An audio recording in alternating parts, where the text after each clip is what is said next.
Hey everybody, welcome back to Movies in a Bottle, where we're breaking down The Pursuit of Happyness. This movie is the ultimate modern-day rags to riches story, and it's based on the real life of Chris Gardner. Chris first wrote an autobiography of the same name before he adapted his story to the big screen. Then Will Smith later delivered an Oscar-nominated performance to portray Chris, and he even got to act alongside his real son, Jaden Smith. But there'll be plenty more to discuss as we go through, so remember to like and subscribe, and let's roll film. Let's set the stage. Chris Gardner is walking through the busy streets of San Francisco to take his son, Chris Jr., or Junior for short, to a less than ideal daycare. On the walk, Junior is coming up with a list of birthday gift ideas, but his dad is sure to temper his expectations because he can only afford a couple of things. Junior is wise beyond his years and understands the situation, but before his dad leaves, Junior asks if they can go to the park, but Chris can only respond with an unconfident maybe because he has to work really far away in Oakland today. While leaving the daycare, Chris asks the maintenance man when are they going to remove the F-word graffiti on the wall, and while they're at it, when are they going to finally get around to correcting the spelling on happiness because, of course, there is no Y in happiness. However, the maintenance man either couldn't be bothered by Chris or he doesn't speak English and continues to work. Throughout the movie, Chris talks to us, the audience, and he regales us with his incredible tale. He explains that since he didn't meet his dad until he was 28 years old, he made up his mind when he was a kid that when he had children, they were going to know their father. Next, Chris tells us about the first part of his 5-part life story called Riding the Bus. For riding the bus, Chris is doing just that. There's a totally crazy homeless fellow shouting to everyone that the giant 40-pound machine Chris is lugging around everywhere is a time machine. But it's not a time machine, it's much less exciting and nearly impossible to sell. It's a portable bone density scanner. But the problem with it being hard to sell is that Chris is unfortunately contracted to sell a certain amount and he needs to sell at least 2 a month for daycare and rent. That doesn't include the past due bills that are piling on since he hasn't even sold one in a while. Chris unexpectedly drops by to see his wife Linda to tell her that he can't pick up their son Junior later because of his Oakland meeting. She starts to protest that she has to work another shift starting at 7, but Chris doesn't give her a choice. She'll be forced to go home, cook dinner, bathe Junior, and put him to bed, then come back before her shift again. If that wasn't bad enough, she tells him about another late tax bill they got earlier. Adding on to the misfortune, Chris is always in too big of a rush, so later his car gets booted on top of it having a pile of parking tickets. Chris, at some point you gotta blame yourself for those tickets, man, I don't know. Anyways, Chris manages to catch Linda and Junior at home later that night, but it's clear that Linda's been burning the candle on both ends for too long and she's run out of patience with Chris. She gives Chris a Rubik's Cube that a coworker got for Junior, not knowing it was for adults, then asks Chris if he settled that late tax bill yet. He tries to reassure her that he'll file another extension, but she's crushed because she knows that means even more interest and penalties. But before they can talk further, she has to go back to her second shift, so Chris spends most of his night getting pretty darn close to solving that Rubik's Cube. Later, Chris is again taking the Shoelace Express around San Francisco, and someone suddenly gets out of a striking red Ferrari right in front of him. Chris Gardner has posted on social media that it was surreal getting his own Ferrari years later. And something pretty interesting was he actually got a Ferrari that used to belong to Michael Jordan. He had changed the license plate from M-Air-J to not MJ. Chris can't help but to ask the man 2 things. What do you do and how do you do it? And with a friendly attitude, the dude says that he's a stockbroker and you just gotta be good with people and numbers. Taking a look around, Chris observes how all the other people working around here looked genuinely happy like that guy did, and it made Chris wonder why he couldn't have happiness like that. While getting ready for work the next day, Chris tells Linda that after work he plans to go see about being a stockbroker. She's as supportive as usual and sarcastically asks him why not be an astronaut. Chris explains that he could fly through math books when he was a kid and asks her to be supportive, but she's at the end of her rope and only reminds him how they'll be 3 months behind rent starting next week. On to part 2 of the 5-part story, being stupid. Chris leaves his scanner outside with some hippie street performer because he doesn't want to appear unprofessional walking into the brokerage firm. Inside, the manager gives him an application for an internship and explains that this is only a satellite office and Jay Twistle runs the main office. But the meeting ends abruptly when Chris sees the hippie girl getting away with his scanner. He runs after her, desperately trying not to fall further into debt, but he's too late as he watches the subway doors close right in front of him. The next morning, Chris and Junior are eating breakfast, and Chris learns more about that new toy, the Rubik's Cube. Supposedly it's incredibly challenging, but the news reports that there's a math professor that solved his in 30 minutes. While on the way to daycare, Chris explains to Junior the spelling mistake in happiness and also how he used to be called 10-gallon head on account of how smart he used to be. Oh, and Junior has made his birthday list. A basketball or an ant farm. Good choices. At the very full daycare, Chris tries to have a word with the lady running things because Junior mentioned how he's watching non-age appropriate TV shows, but the lady basically tells him that if he doesn't like it, he can take a hike. Following up on the internship, Chris goes with the bold strategy to make sure he hands his application into Jay Twizzle personally to try to make a case that he's good with people and numbers. While he does get to hand deliver it to Jay, the guy is way too busy to talk right then and there. Next, Chris is out trying to make sales when we quickly step into the third part of the story, running. He saw someone else with one of his scanners and he knew it had to be his because he's the only one in the area that sells them. He chases that person down and lo and behold, it's the hippie girl and he takes back his scanner. Unfortunately, Chris does have to end the day with 2 scanners, but even so, he and Junior still had a great time, and Chris and Linda then give their son his new basketball as a birthday present. However, while the boys are celebrating, Linda only withdraws further into herself. Later, when Chris tries to talk to her about his day, she only keeps repeating an apathetic, whatever. Chris Gardner was on set for the entire 17-week filming schedule to make sure the movie was as accurate as possible, but he has since elaborated on a few changes for Hollywood. Like, his son was actually 2 for the events of the film, not 5 like we saw. About a month has gone by since Chris put in his application for the internship, so he goes with an even bolder strategy this time. He waits outside where Jay works and then asks to share a cab ride with him to get an impromptu interview. During the ride, Jay's focus is consumed by Rubik's Cube of his own, and in a way to demonstrate his math skills, Chris thinks on his feet and claims he can solve it. Of course, Jay doesn't believe him and lets him try. The pressure is on. Chris toils away at the cube, trying harder than ever to solve it, and only gets a few spins away from completion whenever they arrive. Thankfully, Jay and the cabbie are so captivated at seeing Chris nearly solve the puzzle, he's afforded a few extra moments, and everyone is astonished whenever he actually does complete it. But as good of an impression as that was, Chris finds himself in hot water because Jay was so stunned that he didn't pay his share of the cab ride, so Chris is stuck with a whole $18 cab fare. As much as it pains him to do it, Chris has to run away and the cabbie becomes enraged. Chris is chased all the way down into the subway where he loses the cabbie, but the door closes on his hand, so what could have been an $18 fare turns into him losing a scanner again. If more financial woes weren't enough, Chris calls Linda on a payphone, remember 1980s, to coordinate on getting Junior, and Linda tells her husband world-shattering news. She's leaving him and she's taking Junior, but the bus pulls up at the worst time, so Chris scrapes his coins back into his pocket and races home as fast as he can. After looking at Thomas Jefferson's face on the nickel, Chris takes this time on the autoscroller to think about Jefferson's inclusion of life, liberty, and the pursuit of happiness in the Declaration of Independence. Chris specifically thought about how profound it was to have the foresight to include the pursuit part, because perhaps obtaining happiness is impossible. In an interview with The Hour, Chris said that he kept that misspelling of happiness with a Y like we see in the title as a statement to say that people need to have a new definition of happiness, and people need to be bold enough to chase whatever it is that makes them happy. And that really does embody the spirit of this movie, and I think the entire runtime builds towards that concept. True to her word, when Chris eventually does get home, he finds that Linda and Junior are gone and she's taken her things. But when it feels like all is lost, the phone rings. In fact, it's Jay Twizzle looking to speak with him about the internship. But even a simple phone call proves to be difficult for Chris because his house is so empty that he can't even find a pen to write down the interview details. However, Chris does manage to get outside to a pen before he forgets the information, despite his friend Wayne shouting a bunch of numbers about last night's game at him. And although Chris is in a hurry, he reminds Wayne to give him his $14 he still owes him. After a long night of self-reflection in Junior's room, Chris confronts Linda on her way into work. Sadly, their relationship appears to have become irreconcilable at this point because their conversation devolves into a shouting match at each other. She says that she's unhappy and she wants to leave, and he tells her to go and get happy then, but Junior's gonna stay with him. Speaking of the poor kid, Junior is confused when Chris picks him up from daycare because he was expecting his mom, so he asks Chris, where are they going to sleep tonight? Chris simply asks his son if he's happy, to which his son meekly answers, well, yeah.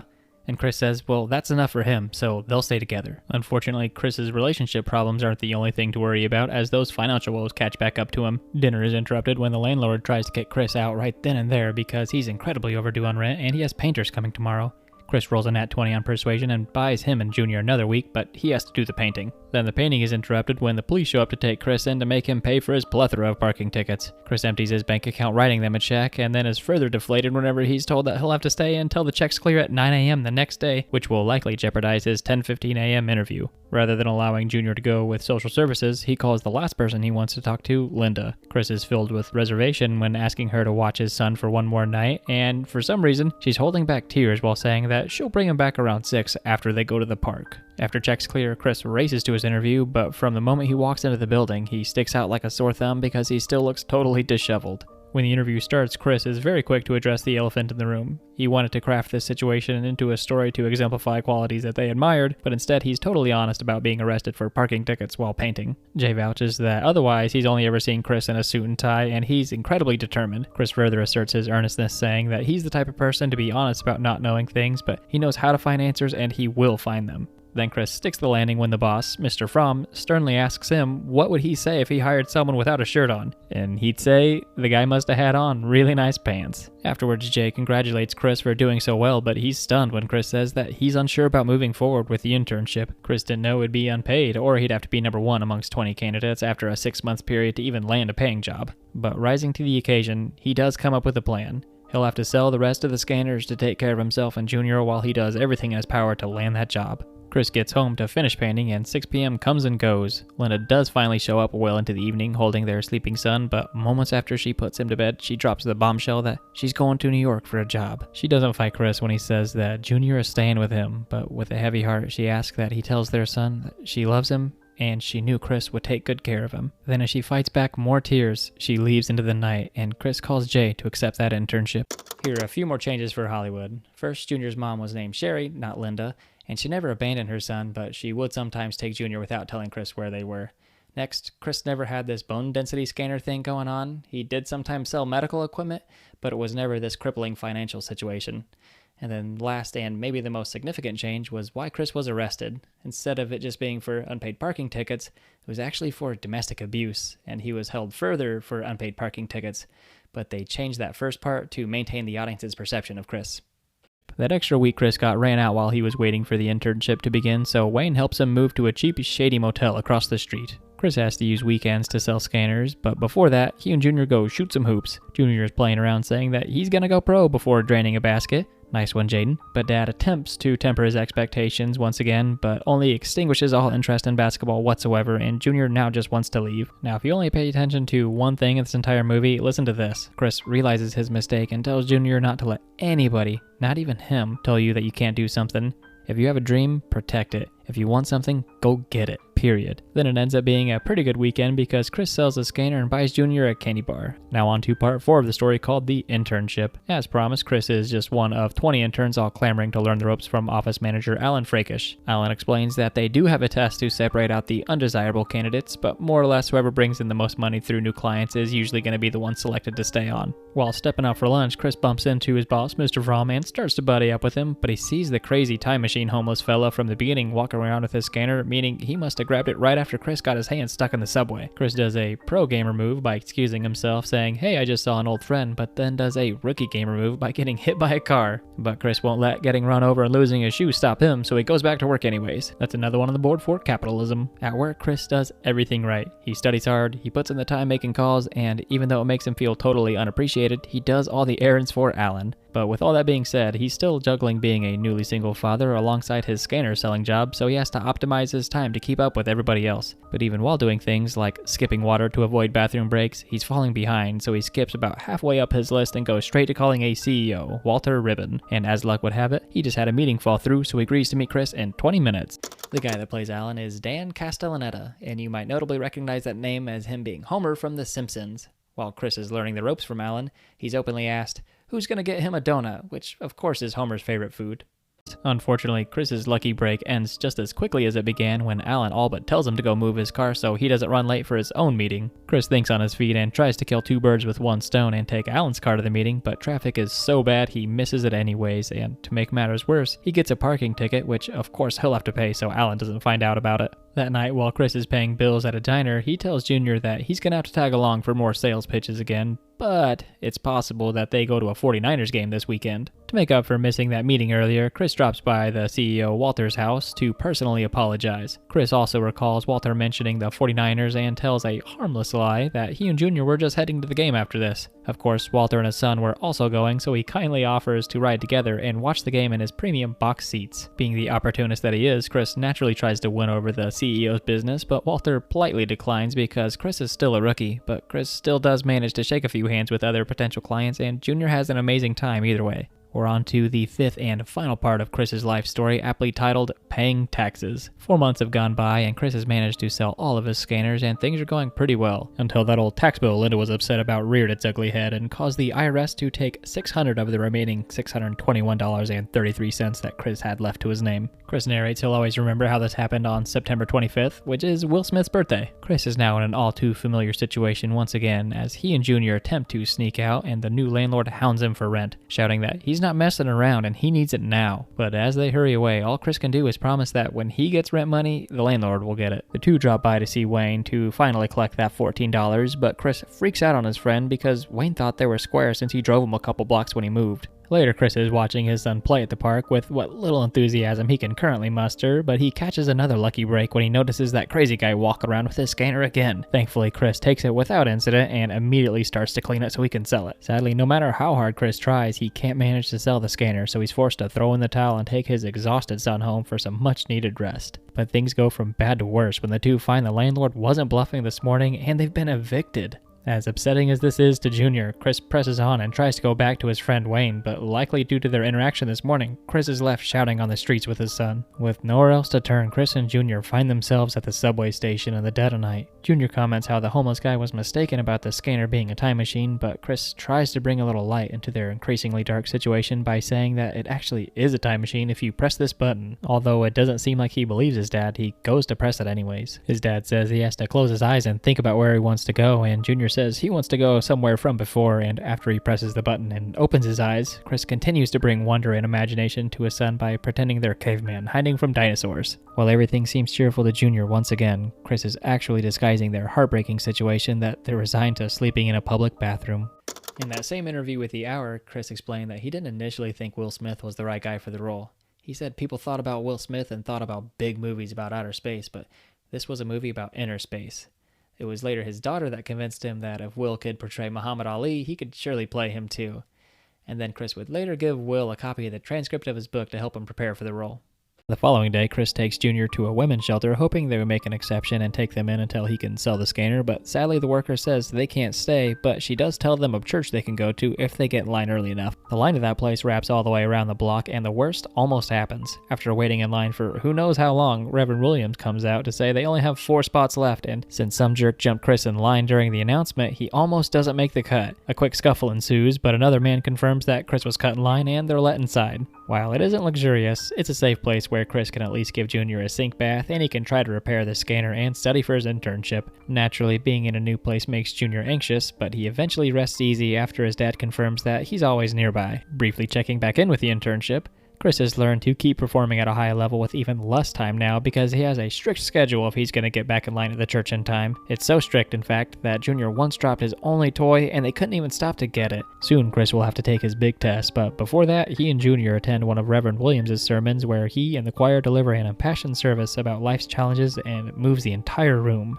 Test day comes, and Chris is the second person in the room to finish, and I love the conversation that he has in the elevator with the guy that finished first. Keep in mind that the environment is so competitive that if you fail, you're basically blacklisted citywide for 6 months. This dude asks, "Hey, did you finish the whole thing, or do you have someplace to go?" Chris says, "I do have someplace to go, but I did finish the whole thing." Then the guy looks like a deer in headlights when Chris brings up the essay question on the back, which is so relatable. Leaving the office, Chris bumps into a prospect from the 49ers game, but then Mr. Fromm hurriedly shouts for him nearby, asking for $5 so he can get a cab ride. Chris is barely scraping by at this point, so he's hesitant, but does give his boss what amounts to nearly the rest of his cash so he can make his meeting. Chris is really bad luck with cabs, man. Continuing the streak of misfortune, the rooms at the church fill up faster than usual, so they have to go back to the subway. At least Chris has enough money for a ticket this time, and they're both able to rest on the train rather than the bathroom floor. And not even these recent setbacks will keep Chris from his pursuit of happiness, so he sells some of his blood for parts to repair the scanner. The following night, they are once again able to get a room, but Junior asks his dad a heart-rending question.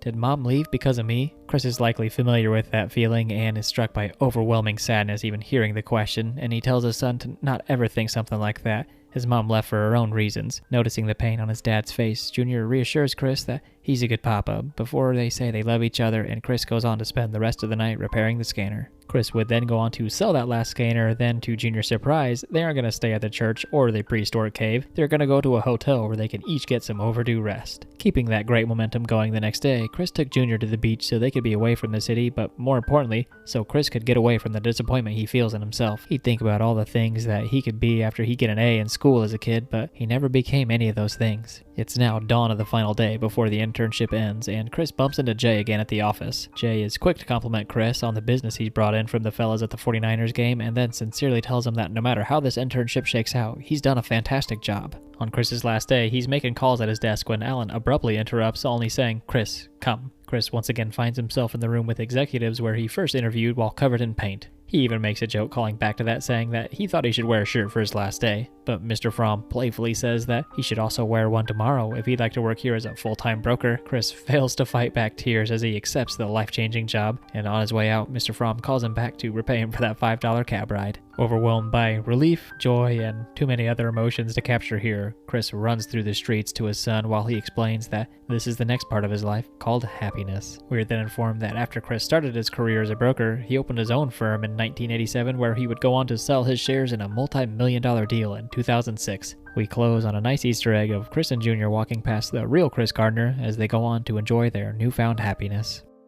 Alright everybody, that's a wrap. Hope you enjoyed our breakdown of what I would consider to be one of Will Smith's best movies ever. And thank you, Editor JK, for the excellent recommendation. Remember, if there's anything you want me to cover, drop it in the comments below. And as always, until I see you again, y'all be good and take care. Hey, you made it to the end. Remember, if you want to revisit any more of your favorite movies, check the links on screen. But otherwise, subscribe and I'll catch you for a new breakdown next week. Thanks.